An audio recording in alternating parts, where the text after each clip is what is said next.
Hello friends and welcome to my new video. Today I'll be talking about a filmmaker who's not just one of the greatest filmmakers ever. He's also a true auteur. He is a true cinema guru. He is a passionate lover of cinema, a passionate student of cinema, a passionate teacher of cinema. And to say that he breathes, lives cinema wouldn't be lying. The filmmaker I want to talk about, as you would have guessed by now, is none other than Martin Scorsese, one of the leading and one of the finest filmmakers in the world. Apart from being the great filmmaker that he undoubtedly is, Martin Scorsese also is a serious lover of cinema, and his contribution to the world of cinema is not restricted to just making great movies. He has influenced, inspired hundreds and thousands of cinema lovers with his recommendations, with his talks, with his writings on cinema, and so many unheard of movies, so many lesser known directors, so many obscure films have been brought back into the limelight thanks to Martin Scorsese. Personally, I would say I have been exposed to so much of great cinema thanks to recommendations and writings that I have read by Scorsese. For example, my knowledge of Japanese filmmakers was restricted to Akira Kurosawa, and I didn't know anything beyond him. But it was through Scorsese's writings and his recommendations that I discovered Kenji Mizoguchi, Kenji Mizogochu, sorry. And I'd never heard of him till I read about him in Scorsese's writings, and his films just blew my mind. They were so brilliant. Then there were some lost and forgotten Hollywood movies like the Ray Milland starrer The Uninvited, or Deborah Kerr's classic The Innocents, which I discovered just because Scorsese had ranked them so high. There was this great 1960 movie by Michael Powell called Peeping Tom, which had completely been overshadowed and swept away by the wave that Psycho had brought in the same year. But yet at the same time, Peeping Tom is a fantastic movie, and it was only because it was recommended so highly by Martin Scorsese that someone like me managed to get hold of it and saw it, and I was simply taken aback by the brilliance of the movie. So his contribution to cinema, as I said, is much more than just being a fantastic filmmaker. In fact, there is this wonderful video called A Personal Journey Through American Cinema with Martin Scorsese, which is a must-watch for all cinema lovers. It's a wonderful documentary where Martin Scorsese takes you through some of his favorite films, favorite American films, and you will find so many lost treasures, so many unheard of films, unheard of filmmakers in this documentary. It's like a treasure trove. You will discover so much of cinema that you've missed out on only thanks to Scorsese. So if you manage to get hold of this DVD, do watch it. It's a fantastic documentary on some great American films. As a filmmaker, Martin Scorsese is, he's unparalleled. He's simply superb. And where do I begin? Most of his movies are absolutely amazing. And the thing is, it's the same passion, it's the same heart, it's the same dedication that he has towards cinema, which is infused in his work as well. His cinema speaks to you with that same kind of intensity, the same kind of passion, that kinetic energy that Scorsese has, comes across so clearly and so beautifully in each and every film of his. So it's a difficult task, but to choose the best works of Martin Scorsese. His work is so powerful and so individual. But as always, I'll be talking about some of my personal favorites and my five favorite films of Scorsese. The first one is the 1973 film Mean Streets. It's it's a wonderful movie starring Harvey Keitel and his favorite actor Robert De Niro. I think, if I'm not mistaken, this is the first movie De Niro and De Niro worked with. This is the first instance where De Niro worked with Martin Scorsese. I may be wrong, but I'm pretty sure that this is the first one. And what a fantastic movie. It's a gritty look at the underbelly of New York with the Italian-American mafia and the power struggle and their way of life. It's a very detailed portrayal of that kind of life. And Harvey Keitel plays Charlie, who's one of the lower ranked members of this gang, where his uncle is a highly influential person.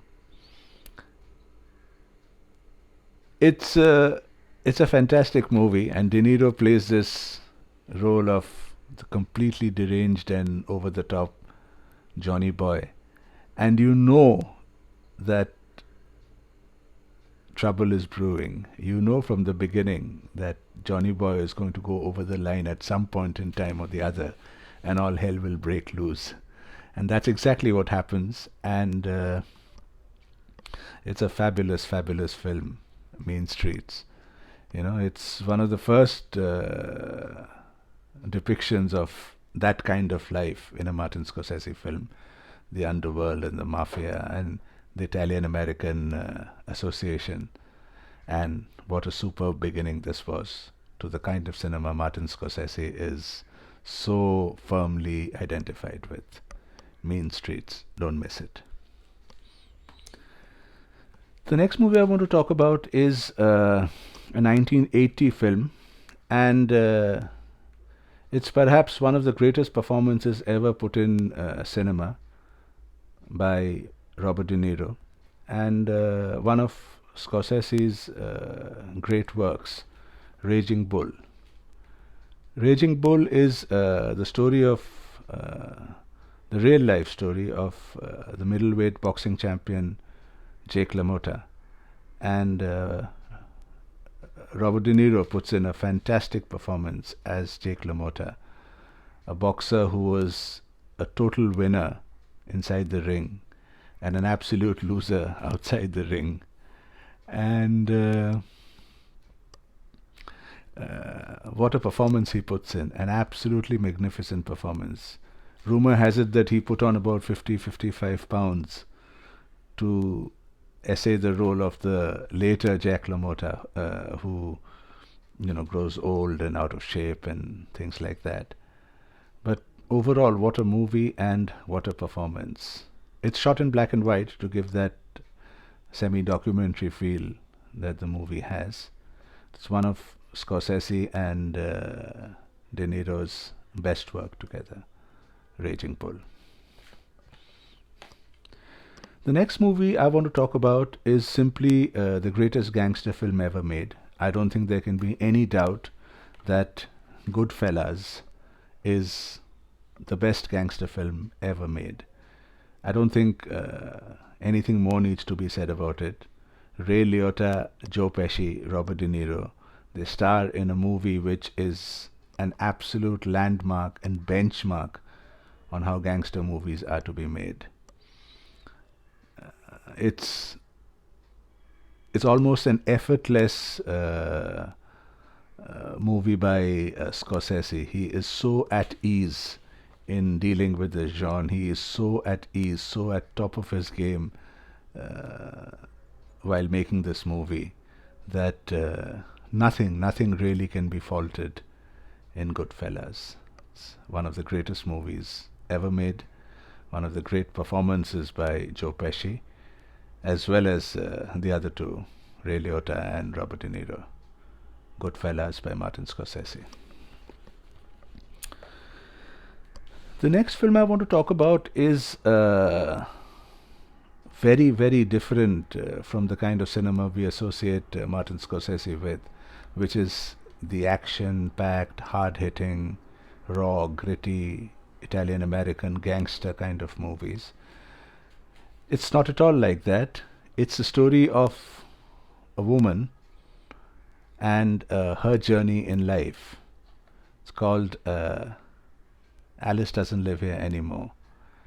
It has Ellen Burstyn in the title role of Alice, and she won an Academy Award for the Best Actress for her performance in this film.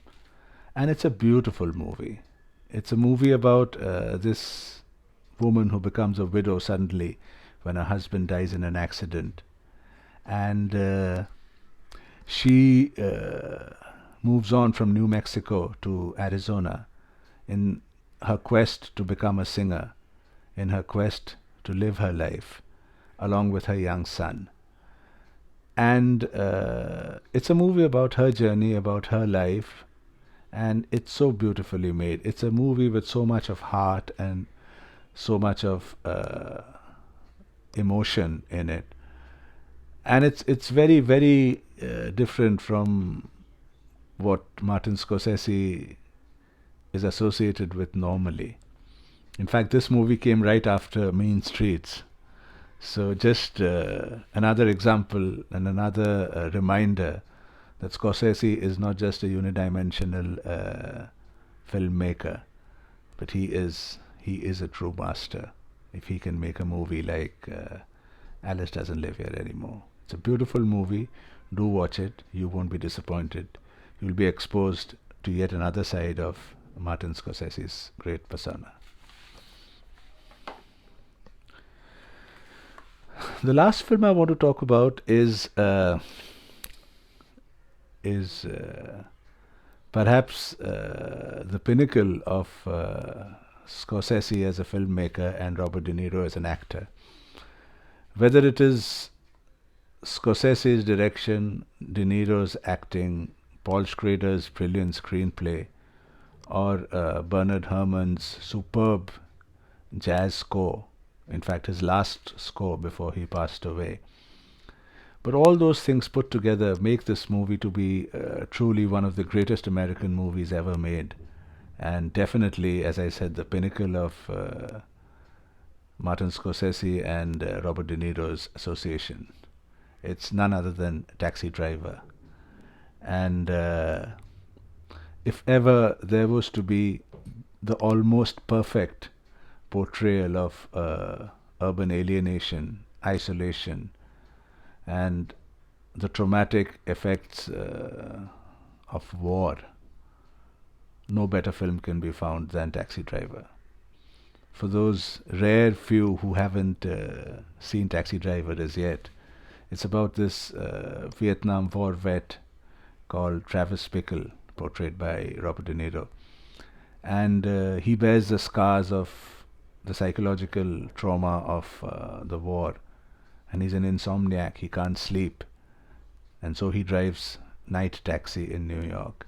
And he's appalled and troubled by all the filth and garbage he sees around him, both literally and metaphorically. And he takes it up as a personal mission to clean up the filth. And how he goes about it is what Taxi Driver is about. It's a clear example of the brilliance and the genius of Martin Scorsese, that he elevates this movie from being just a personal vigilante kind of a movie to a movie with much more depth and a lot more layers. And it's a serious insight into the human conditions and post-war trauma that leaves psychological scars on individuals. And almost an entire generation of Americans would identify with that kind of trauma.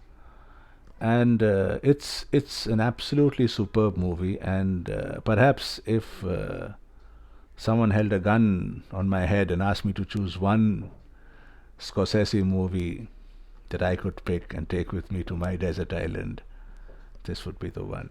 Taxi Driver, starring Robert De Niro. It's perhaps the best work of Martin Scorsese and Robert De Niro together. Well, so these were the 5 favorite films of Martin Scorsese of mine. But as I said, other than being this wonderful and great filmmaker that he is, he's also a fabulous lover of cinema, a fabulous preacher of cinema, and do try and get hold of some of his recommendations, some of his writings on cinema, to discover the love he has for cinema, and to discover personally, some great movies that you might have missed out on. Believe me, a lot of movies I see have been thanks to recommendations and writings by Martin Scorsese.